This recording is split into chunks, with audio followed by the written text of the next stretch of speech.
Timmy from Scouting White, best riders in the business. So Timo, big weekend of racing, mate. Couple of Group 1s in both Sydney and Melbourne. Yeah, mate, big lead-up races pointing towards the end of the spring carnival. A lot of good horses coming back, resuming, second and third up runs. So hopefully we see some good runs. And Winks is back, going around in the, I think it's the Colgate Optic White Stakes. Yeah, So you can get $1.25 for Winks, mate, with Sportsbet, and that is absolutely stealing money. So there you go. Well, we're going to start in Sydney. So we're going to start with Randwick Race 3, number 1, Lover Lover, at $9. yeah, look, this horse, we backed it first up, was a pretty good run, ran fourth, just missed a place for us at good odds.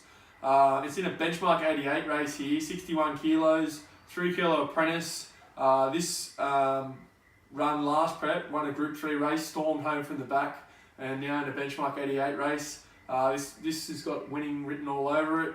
It'll have bigger targets in mind later on in the prep, but this is a very winnable race for it, and at $9 you can get each way odds as well. That sounds good. We're going to go with Randwick Race 9, number 12, Iwasi at $7. Yeah, look, this horse is owned by the China Bred Thoroughbred Club.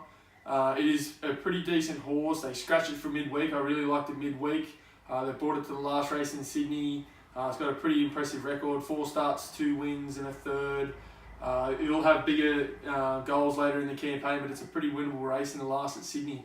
Yeah, sounds good. All right, heading down to Flemington now. As we said, another Group 1 down there on Saturday. We're going to start with Flemington Race 2, number 3, Satin Slipper at $21. This horse has got impeccable breeding. It's out of Satin Shoes, which is a pretty fast 2-year-old. Went around in all the Group 1s.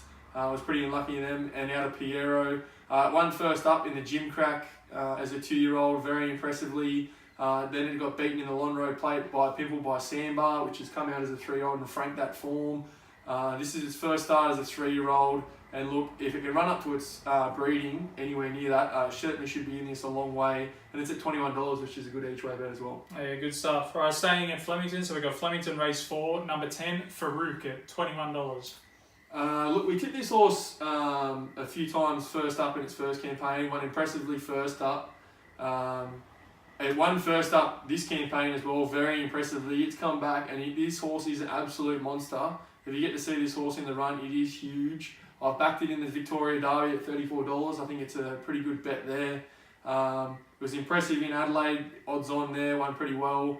And it's pretty good value as well with $21. I got $34 earlier in the week, so hopefully it gets up for us. Yeah, good stuff. All right, staying at Flemington, so we've got Flemington Race 6, number 7, Samavari at $13. Yeah, going through the form, this horse ticks a lot of boxes.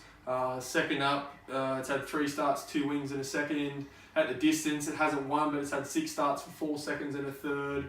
And look, it's a pretty good, decent odds at the $13. So it's a pretty good bet each way by statistically. It certainly performs second up, and it's in a pretty winnable race as well.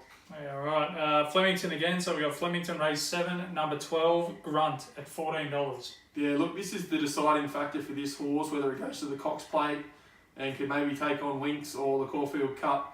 Certainly got a lot of talent, this horse. Won the Australian Guineas pretty impressively at Flemington. Back to Flemington here, which is a big plus. They weren't happy with it first up. They ran it second up again at 1400, 2 runs. Everyone pretty much knew that it wasn't going to win that race. The trainer coming out and said it was just a pipe opener for this. This is the fork in the road for this horse. And I believe it's got pretty good talent as well. And it's at $14, which is another each way bet for us. Yeah, right. Okay, and finally down at Melbourne, we've got Flemington Race 8, number 4, F Troop at $10. Yeah, this horse has had plenty of ability. In its first up run at Doomben, you can just forgive that run. It was 4 wide, 60.5 kilos with a grandstand on its back. Got no favours from the jockey. I don't think you'll get a sit on it ever again, that bloke. And it had a trial before this run, and absolutely give Winburn to English, who's in the Everest. Beat it by 4 lengths under a strong hold, and it's around the $10 mark as well. So it'll probably lead, or if not just sit off him. And at $10, I can certainly take the $10 off that trial. Yeah, good stuff. All right, and you found a sneaky one at Morphettville, Timo. We've got Morphettville Race 3, number 1, Al Haram at $11. Yeah, look, this horse, we tipped it a few times last campaign. They had big things in mind. Went to the Adelaide Cup. David Hayes brought it over as an import, and they had Caulfield Cup, Melbourne Cup goals for it this campaign. I don't think it'll ever get there, but it's in a benchmark 82 at Adelaide. It's a pretty low race. If this horse is going to win a race in Australia, this is it. And it's at $11, and I'm happy to take it on. Yeah, good stuff. All right, guys, well, make sure you stay tuned to our social pages for both our racing tips and our sports tips, and happy punting. And gamble responsibly. Thanks, guys.